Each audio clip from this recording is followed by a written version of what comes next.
जो लोग बुद्धिमान हैं वो जानते हैं कि शब्द एक हथियार की तरह है। इनसे किसी को भी बचाया जा सकता है या किसी को भी मारा जा सकता है।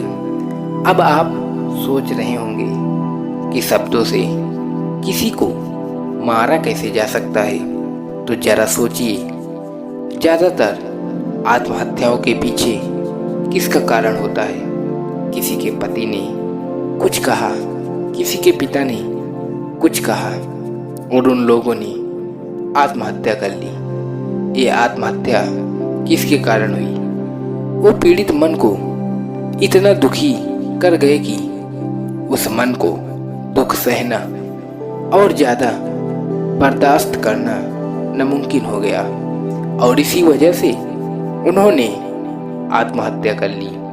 वैसे ही आपके शब्द किसी को एक नया जीवन प्रदान कर सकते हैं। जब कोई आदमी उदास होता है या दुखी होता है तो आपके शब्द उसमें एक नया जोश, एक नया उत्साह भर सकते हैं और एक हारा हुआ व्यक्ति अपने जीवन की नई शुरुआत कर सकता है शब्दों के माध्यम से, हमारे वाणी के माध्यम से।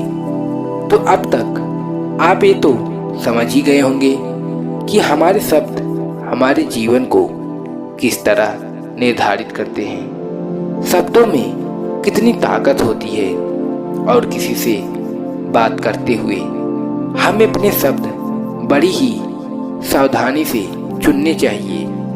आज की जो बोध कहानी मैं आपको सुनाने वाला हूँ उसमें आपको सीधे सीधे तौर पर आपको कुछ ऐसे तरीके पता चलेंगे, ऐसी परिस्थितियाँ पता चलेंगी जहाँ पे आपको हमेशा चुप रहना चाहिए। कुछ परिस्थितियों में अगर आप कुछ नहीं बोलेंगे तो वहीं आपके लिए सबसे ज़्यादा बेहतर होगा।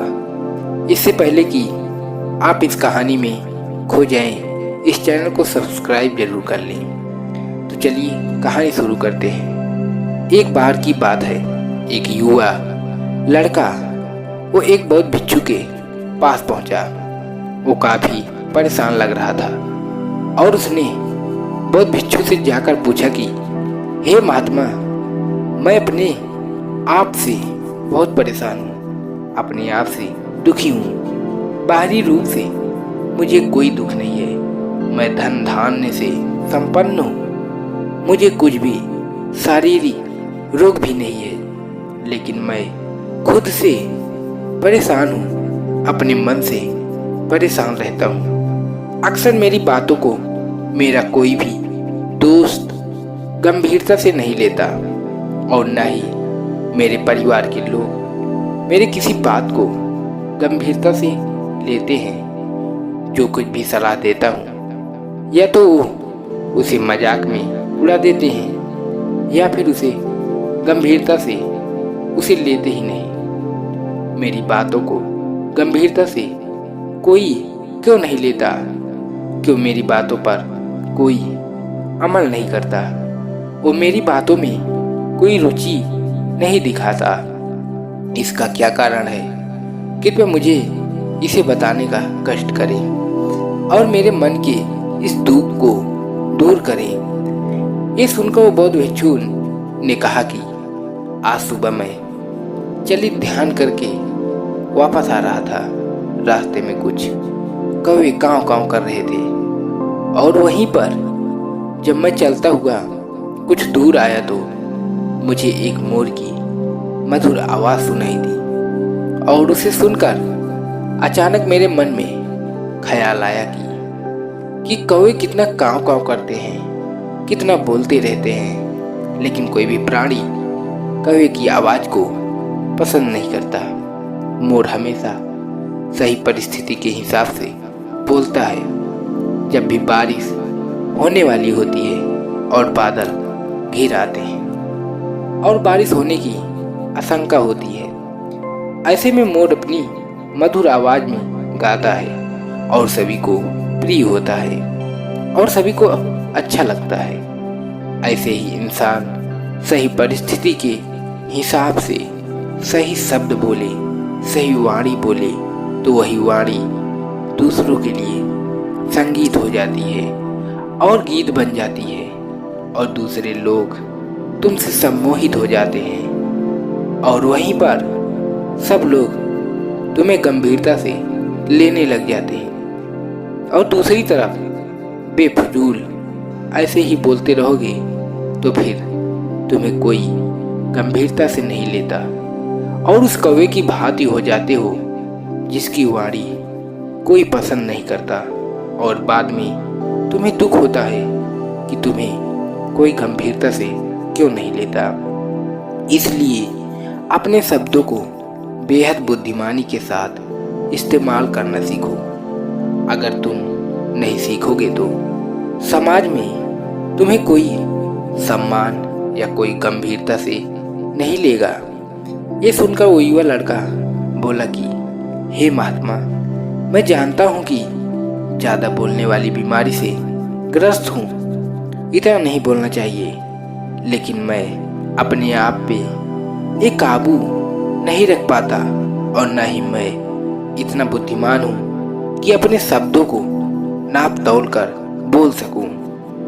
मैं तो किसी से बात करते वक्त इतना सोचता भी नहीं कि अपने शब्द किस तरह से इस्तेमाल करने हैं। कृपया करके कुछ ऐसी परिस्थितियाँ बता दीजिए जहाँ पर मुझे कम बोलना है या फिर बोलना ही नहीं है, हमेशा चुप रहना है। अगर आप मेरा ऐसा मार्गदर्शन कर सकते हैं तो मेरा जीवन आसान हो जाएगा, और मुझे ज़्यादा दिमाग या अपनी बुद्धि भी चलाने की ज़रूरत नहीं पड़ेगी। ये सुनकर बौद्ध भिक्षु ने मुस्कुराते हुए कहा कि हे शिष्य, वैसे तो हर इंसान को हर परिस्थिति में सोच समझ कर ही बोलना चाहिए, लेकिन अगर वो हमेशा होश में नहीं रह पाता, ध्यान में नहीं रह पाता, तो मैं तुम्हारे दैनिक जीवन की कुछ ऐसी परिस्थितियां बता रहा हूँ जहाँ पर तुम्हें हमेशा चुप रहना है। तुम ऐसी जगहों पर कुछ ऐसा बोलोगे कि तुम्हारा अपमान ही होगा, फिर तुम्हें कोई गंभीरता से नहीं लेगा। सबसे पहली जगह या यूं कहे कि ऐसी परिस्थिति जहाँ पर इंसान को हमेशा चुप रहना चाहिए, वो है कुछ ऐसी विषय के बारे में बातचीत हो रही हो जिसके बारे में आपको कोई जानकारी ही नहीं है। तो ऐसी परिस्थिति में बीच में टांग अड़ाना, व्यर्थ में ज्ञान देना व्यर्थ का ज्ञान है। आपको कुछ पता नहीं है, लेकिन फिर भी आप अपना ज्ञान देना उत्सुक हैं। ऐसी जगह पर आपका अपमान ही होगा। जरा तुम खुद सोचो, जब कोई बीमार आदमी अपनी बीमारी के बारे में चर्चा कर रहा हो, आपको औषधियों के बारे में कोई ज्ञान नहीं है, लेकिन फिर भी आप व्यर्थ में, बेकार में उसे ऐसी औषधियाँ बता रहे हैं जिनका उसकी बीमारी से कोई तालमेल नहीं है। तो ऐसे में अपनी प्रतिष्ठा अपने हाथों से गंवा रहे होते हैं, और आपको पता ही नहीं होता। ऐसी परिस्थिति में आदमी को हमेशा सुनना चाहिए, ध्यान से भी एक कला होती है। अगर आप सुनने का दिखावा करेंगे तो कहीं ना कहीं सामने वाले आदमी को ये एहसास हो जाता है कि ये मेरी बात पूरी ध्यान से नहीं सुन रहा है। इसलिए आपको किसी भी विषय में पूरी तरह से जानकारी न हो तो वहाँ पर अपना कान लगाना ही ज़्यादा महत्वपूर्ण होता है, ज़्यादा ज़रूरी होता है। आप उन इंसान की बातें ध्यान से सुन सकते हैं। दूसरी जगह जहाँ इंसान को चुप रहना चाहिए वो है खाना खाते वक्त। इंसान को हमेशा चुप होकर खाना चाहिए, मौन होकर खाना चाहिए। महात्मा बुद्ध और उनके शिष्य हमेशा चुप रहकर भोजन करते हैं, शांत भाव से भोजन करते हैं। इसलिए वो हमेशा आनंद से भरे होते हैं और भोजन में इतना खाते हैं कि हमारा सबसे बड़ा कारण ये होता है कि हम अपना भोजन होश में नहीं करते, पूर्ण होकर नहीं करते, मौन रहकर नहीं करते। इसलिए अपना भोजन हमेशा मौन रहकर ही करो। तीसरी जगह, ऐसी परिस्थिति अगर जहाँ पर आपने चुप रहना सीख लिया तो इसका मतलब ये है कि आपने अपने ऊपर विजय हासिल कर ली। जी हाँ, गुस्से में शांत रहना या चुप रहना इतना आसान नहीं होता। अक्सर हम गुस्से में भरकर कुछ ऐसे शब्द या अपशब्द बोल जाते हैं जहाँ पछतावा हमें हमेशा रहता है। जुबान से निकला हुआ शब्द वापस नहीं हो सकता, उस शब्द को मिटाया भी नहीं जा सकता। वो जिंदगी भर हमारे दामन से जुड़ जाता है और वो गुस्से में बोला गया शब्द हमारे मन को समय समय पर बेचैन करता रहता है, दुखी करता रहता है। लेकिन गुस्से के वक्त चुप रहना भी एक बहुत बड़ी कला होती है। गुस्से में तो आदमी को अपने ऊपर काबू कहाँ रहता है, अपनी इंद्रियों को वश में कहाँ रख पाता है। इसलिए आप इस कला को तभी सीख सकते हैं जब आप गुस्सा भी होश में रहकर कर पाएं। जब भी आपको गुस्सा आए, आपके दिमाग में सिर्फ एक ही बात आएगी, मुझे चुप रहना है, मुझे किसी व्यक्ति को अपशब्द नहीं बोलना। तो यानी आपने उस गुस्से की ऊर्जा को एक सकारात्मक रूप दे दिया। यही बुद्धिमान व्यक्ति की पहचान होती है, जो दूसरों के तानों से भी अपना घर बना लेते हैं, अपनी कामयाबी के रास्ते निकाल लेता है। वही सच में बुद्धिमान आदमी है। जो जहर को भी दवा बनाकर इस्तेमाल करना सीख जाए, वही असली बुद्धिमान होता है। चौथी जगह जहां आप चुप रहेंगे तो वही आपके लिए सबसे ज़्यादा बेहतर होगा, वही आपको सम्मान दिलाएगा। चौथी जगह है जब चार लोग बैठकर आपस में बातें कर रहे हों, तो वहाँ पर जब चार लोग बात कर रहे होते हैं तो चारों लोग एक तो बात कर नहीं सकते।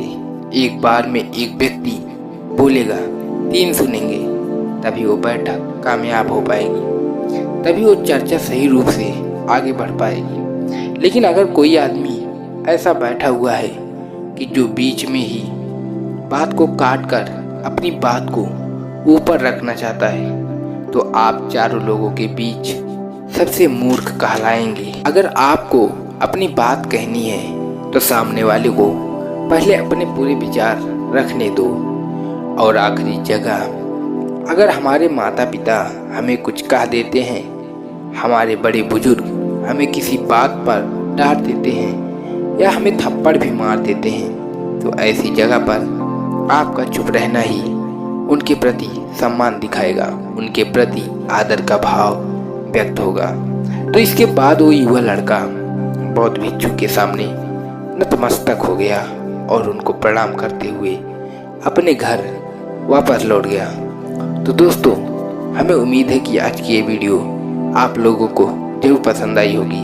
तो वीडियो को लाइक और अपने दोस्तों के साथ शेयर जरूर करिएगा और हमें ऐसे ही सपोर्ट करने के लिए चैनल को सब्सक्राइब और घंटी बटन को जरूर दबा दीजिएगा। तो चलिए मिलते हैं ऐसे ही किसी और कहानी में, तब तक के लिए अपना ख्याल रखें। धन्यवाद।